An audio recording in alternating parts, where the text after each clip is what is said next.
വന്നിരിക്കുന്നത് താങ്കൾ ആസിഫ് അലിയെ അപമാനിച്ചിന്റെ തരത്തിലുള്ള പ്രചാരണങ്ങൾ വരുന്നുണ്ട്. എന്താണ് യഥാർത്ഥ സംഭവിച്ചതാണ്? ഞാൻ അറിഞ്ഞു. മാങ്ങയുള്ള മാവിലല്ലേ ആളുകൾ കല്ലെറിയൂ. എൻ്റെ ജീവിതത്തിൽ ആരെയും ഞാൻ അപമാനിച്ചിട്ടില്ല, അപമാനിക്കാനുള്ള ഉദ്ദേശവുമില്ല. എനിക്ക് വിശ്വാസമുണ്ട്. സാറൊരു മാന്യനാണ്, ഒരു അന്തസ്സുണ്ട്. കാര്യം ഒരു ഡിസ്ക്രിമിനേഷനും കാണിക്കാത്ത ഒരാളെടുത്തും ഞാൻ. ആസിഫ് അലിയിൽ നിന്നും ഉപഹാരം കൈപ്പറ്റിയ രമേശ് നാരായൺ സംവിധായകൻ ജയരാജിനെ അടുത്തേക്ക് വിളിച്ചു വരുത്തി ഈ ഉപഹാരം ഏൽപ്പിച്ച ശേഷം തനിക്ക് സമ്മാനിക്കാൻ ആവശ്യപ്പെട്ടതാണ് വിവാദത്തിനിടയാക്കിയത്.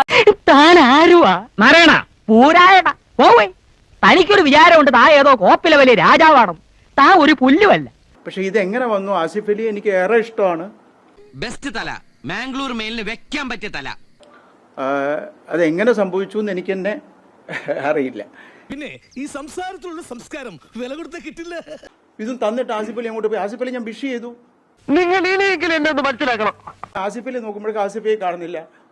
മറ്റുള്ളവരെ വേദനിപ്പിക്കാതിരിക്കുക, നല്ല വ്യക്തിയായിരിക്കുക എന്നുള്ളതാണ് ഏറ്റവും വലുത്.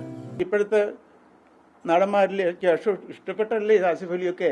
നീ കിടന്ന് ഉരുളൊന്നും വേണ്ട. ഇപ്പോഴത്തെ നടന്മാരിലേക്ക് ഇഷ്ടപ്പെട്ടല്ലേ ആസിഫ് അലിയൊക്കെ? ഞാൻ പറഞ്ഞൊന്നും വിശ്വാസമായില്ലേ? വിശ്വാസമായില്ല. രമേശ് നാരായണനെതിരെ സംവിധായകൻ RS വിമൽ സംസ്ഥാന അവാർഡ് കിട്ടിയതോടെ മതിഭ്രമം ബാധിച്ചതുപോലെയാണ് രമേശ് നാരായണൻ പെരുമാറുന്നതെന്ന് RS വിമൽ പറഞ്ഞു. സ്ഥിരാണല്ലേ? ഞാനിപ്പോ പോവും, പക്ഷേ ഞാൻ ഇനിയും വരും. നിന്റെ കട്ടപ്പൊക്കെ കാണുന്നവരെ ഞാൻ ഇനിയും വരും.